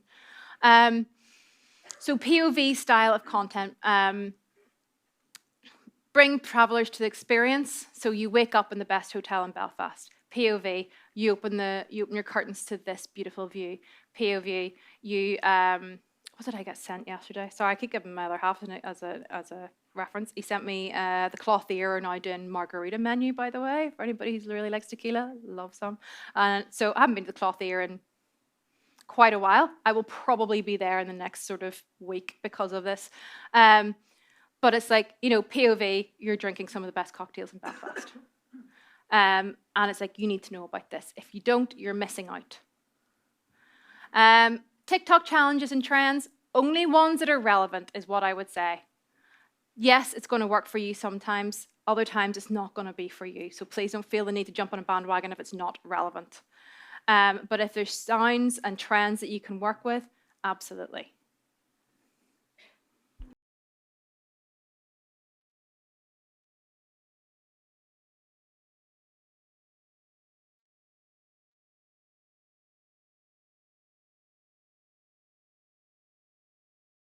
Not a very long video. It interrupted the scroll with attention-grabbing human authentic content, but it also provides information and showcases the best bits. So I was talking about user-generated content before. Now this is content that you can create yourself to go boom, boom, boom, boom, boom. This is what we have.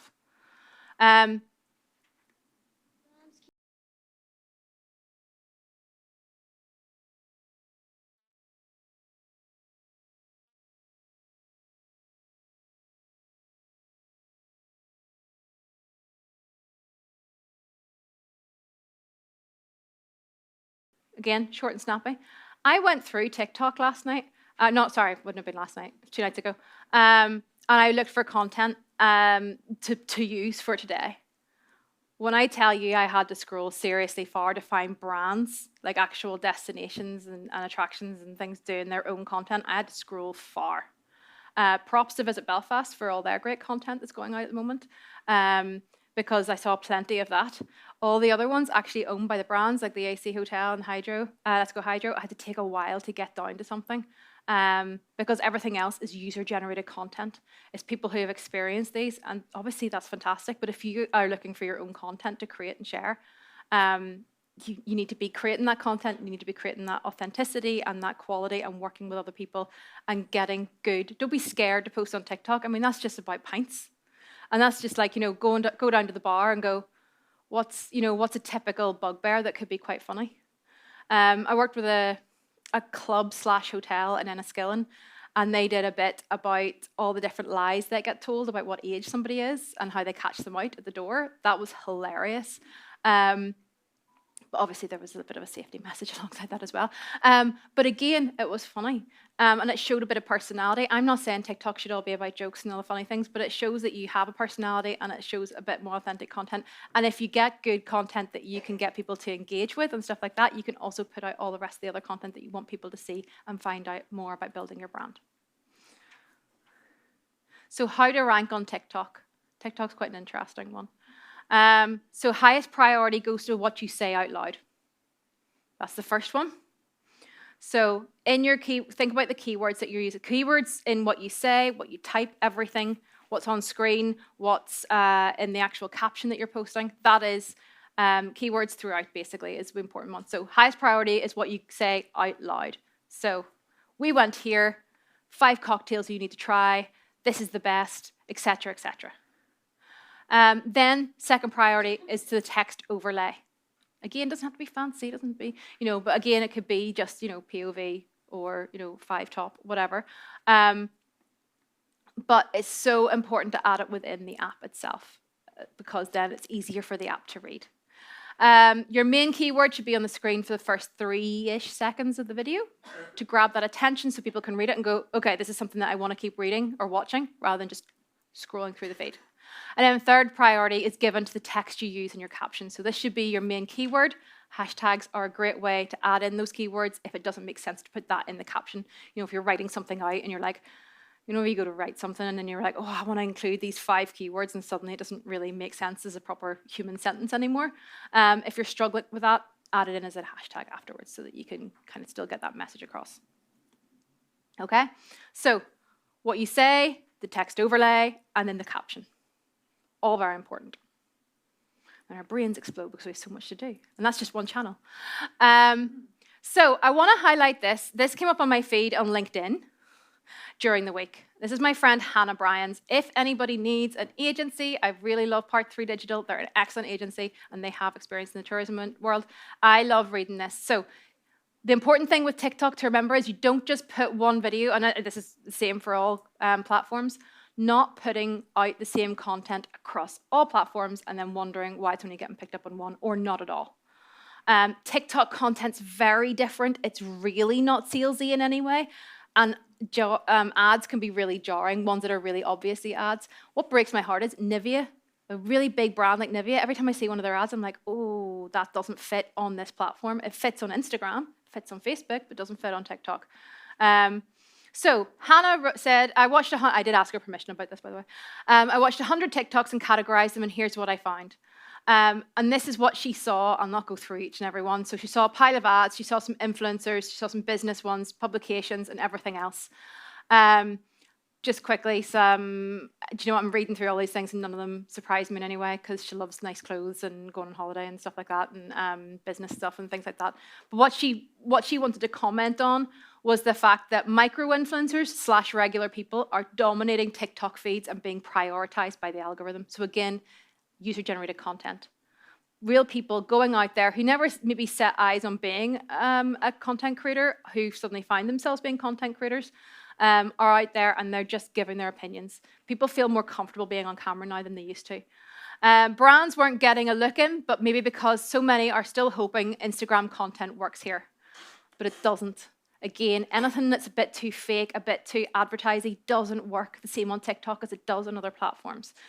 Some of your Instagram stuff will work well on TikTok, but most of it, if it's really like lacking in humanity in some way, is going to really struggle. Ads not purpose-built for TikTok felt very jarring. User-generated content made me watch longer every time. So, whenever you see stuff from TikTok Shop, it's always somebody saying about, one of the moment I'm getting is about CarPlay and this wire that plugs in and all this stuff. It's really doing my head in. But whenever people are talking about new clothes or jumpers that are out and they're like, oh, I never had a jumper this soft before, blah, blah, blah, blah, rather than just like, a static image of a jumper or a model just standing with a jumper, whereas TikTok, it has to be a human behind it and talking about it. So that's how TikTok really does differ to a whole new level than the other ones that also need personality. The amount of publications show the opportunities for PR and TikTok to work together. So doing nice, if you do have PR pieces, adding some kind of personality, talking about what you've just done, finding a way to integrate it into your conversation naturally without just, you know, doing the standard PR piece. Again, TikTok is all about that personality. I'm just going to read this verbatim. Of course, this is very much an insight into a 30-something female based in NI, but it's also social media 101. What content is actually being prioritized by the algorithm rather than what content you're assuming will work or that you're just posting from another channel. So don't just post other content from another channel onto TikTok and hope it works. Some of it will, but most of it won't. And you want to think about, don't just assume something will work because it's worked elsewhere. You need to create your own content for each channel. You think about what kind of people are on those channels and what they want to see and what other competing content you have to rival with and match that.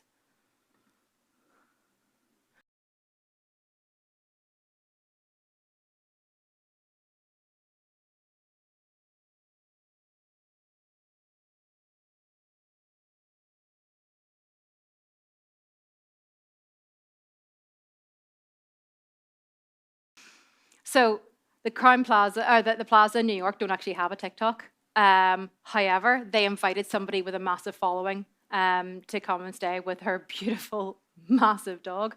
Looks like a Newfoundland, I think, to come stay with them and just show that they can, in fact, be dog friendly. Maybe that was just to highlight what they offer and that they can be dog friendly, and that they're maybe just doing dog friendly in a slightly different way.